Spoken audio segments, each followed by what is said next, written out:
What's up, guys? Welcome back to my channel. XOXO Sheba here, and if you're new, hello, welcome to the XO Squad. Today's video is a story time, and this story time is about how I got Joanne the scammed. This the way that we rock. I'm from the bottom, so I aim for the top. And you crazy in the mind if you think I'ma stop. And I'm young, black, and living, still dreaming a lot. Now, let me be clear before we even start, it's not even about spilling the tea. Well, it's a little about spilling the tea. It's a little about spilling the tea. But it's a little sprinkle of, morals in there too. You know what I'm saying? Like, it's a mixture of both. I can spill tea and share lessons at the same time. So that's what's going on here. Because I know a lot of y'all recently have been watching me for my hair biz content. So I wanted to go and I can share the highs and the lows, basically. I can share the highs and the lows. It's just that this low has a little bit of tea in it. So I might as well, at least get some type of coin back off of it. So basically, as you guys know, I have my hair company, Hello 5 Hair. This is lace front Brazilian body wave wig. I curled it with a barrel curler, wand curler, but it's like the big barrel or whatever. But anyways, just letting y'all know if y'all wanted to know, just in case, you know. But anyways, the point of the story is, y'all know I have my hair business.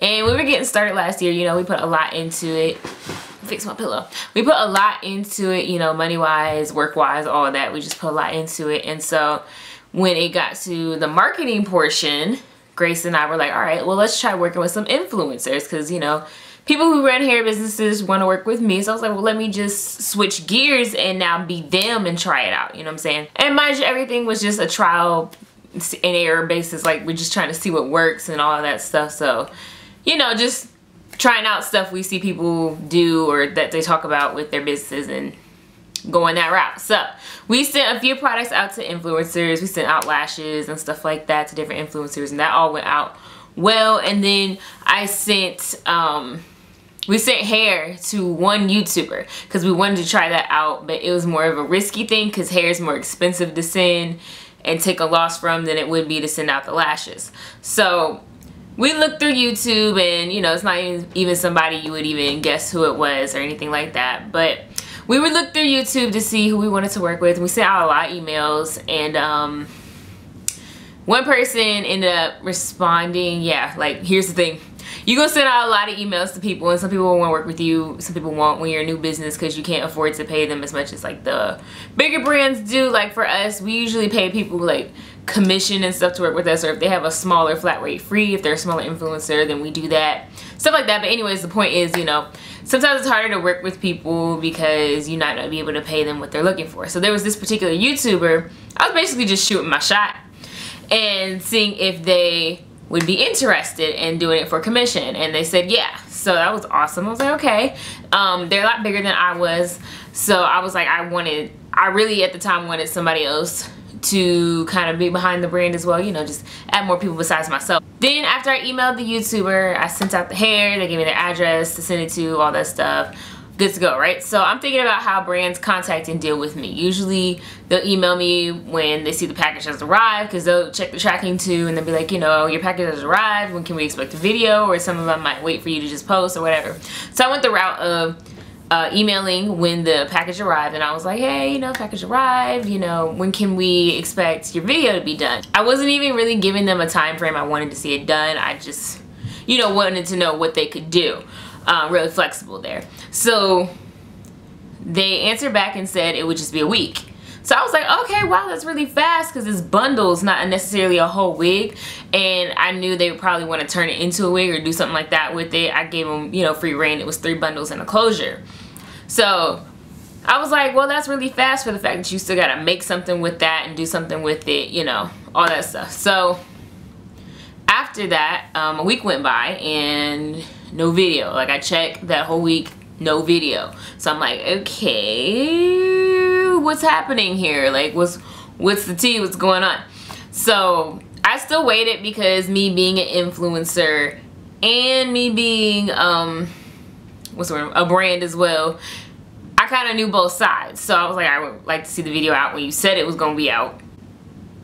But I get it. I get it. You get backed up sometimes. Basically, after that, I waited, and I think I waited like 2 or 3 more weeks. I don't know offhand. I had the receipts when I emailed them, you know, back and forth, but honestly it don't even matter that much to pull out the receipts. But I waited a while and then I emailed them when after I came back from Baltimore with Grace when we did our first little photo shoot for the brand. But when I got back home, I emailed the YouTuber again and I was just like, hey, you know, when can we expect the video? You know, I know you said it was a week. I understand things happen, whatever, yada yada, something like that. Something along those lines I said to them.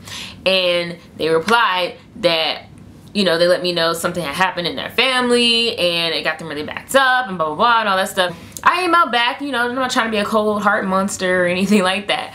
So I emailed back and I told them like, yo, oh, not my exact words because I ain't gonna say yo in the email, like, you know what I mean. But I basically emailed them back and I understand, you know, something like in my prayers, something like that, you know, just being nice, you know what I'm saying? But in the same step, I'm still a business, like this is still a business transaction we're doing here. So I was like, I get all that. Basically I was like, I get all that, you know, I feel sorry for you and all that, but when are we gonna expect the video? Because in that first email when they told me what was going on, they were like, oh, I don't know when the video is gonna be out now. So I'm like, that's not a good enough answer. Like, I understand you're going through something at the time or you backed up and all that stuff, I get it, but as a business and being professional, that's not a good answer at all. You need to like look at your schedule and figure out when you're gonna have not only my stuff but everybody else's stuff out, you know what I'm saying? Don't take on stuff from brands if you're not going to follow through. Be professional. They're too big of a YouTuber at this point to not be professional and at least have, you know, a time frame of when people's or brand stuff is gonna get out. So for them to tell me I don't know, I'm like, you know, I understand what you're going through, however I need a little more definite answer than that. So in that same email I also said, you know, when, like, can we expect it within the next month, 2 months, like, you know, what's going on? Are we talking May, are we talking June? Like, how far is this I don't know supposed to go? No response, okay? Like, 0 response. And I'm just like, so we just not gonna answer now? Like, that's what it comes down to. But me hanging out with Grace is rubbing off on me. She's more the relentless one. Like, she gonna keep bugging you till she gets what she needs. So me hanging out with her more, I've become a little more relentless and it's been good. We bounce off each other well with our skills. But so I got a little relentless there. But yeah, I waited like a week or 2 after I got that I don't know email and I was just like, waited 2 weeks, gave them some time to respond because they did say they were backed up.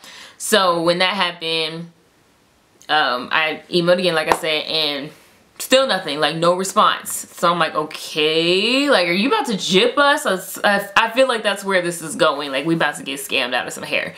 And then I waited a little more time, give them a chance to respond, and then I went back in and sent another email. So I emailed again, but this time when I emailed, I didn't even ask about, you know, dates or anything. I basically just asked for the hair back at that point because I'm like, I know at this certain time, if you that backed up, you have not even touched that package yet. So it's like collecting dust in a corner somewhere. I'm like, I could be doing something with, you know, what we spent on that, or it could have went elsewhere, you know. So I just basically asked for the hair back. And I told them I would even pay for the shipping costs. Like, I just want the hair back at this point. Like, forget it, forget the deal. Just give me the hair back. I would have paid for the shipping to get it back or whatever. So I was just trying, you know, I knew it was up in the air because at that point she had the hair, so it could be taken as a loss. Could work, but you know, it's better than trying nothing, right? I either had to say that once or I had to say that again following up. I'm not quite sure. Like I said, I got the emails if I ever needed the receipts, but I ain't trying to do nothing with it. I'm just telling y'all the story. So anyways, I either emailed 1 or 2 more times after that, trying to see if I can at least get the hair back with no response whatsoever. So at this point, we're at no contact for weeks. And at that point, I was just like, you know what, forget it. You know, I tried maybe 1 more time if I did, or I might have just called it a day after that. But I tried again, like 1 last final time, and I was just like, all right, forget it. And I just didn't say anymore. They didn't say no more. Oh, you know what? I forgot. There was the last email they sent after me trying to at least get the hair back was them faking like they had a manager or something to correspond their emails and was like, oh, this person, you know, they're just backed up right now, like trying to talk in third person. But I knew it was them because I'm like, this whole email thread, it's been you, and then all of a sudden it's not. But at that point it was like nothing I could do, you know, we'd already taken the L. But, you know, we learned a lesson and we, you know, learned some things from. Oh, I almost forgot too. Why did they follow me on Instagram like a month or two ago? Like, we ain't just, like, you didn't scam me out of hair. I'm so lost. Like, I'm like, really? I would remember somebody I scammed out of hair, but maybe they do it often. But yeah, I learned some things from doing that. Basically, what I learned was get a contract, which we do now with our influencers if we work with one. Even with that though, I've been learning some more things from hanging out with other business owners who work with influencers.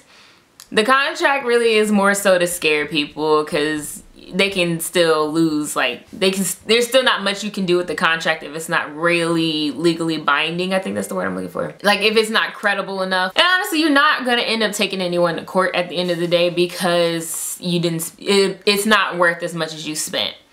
You know what I'm saying? Like the lawyer fees, any of that stuff.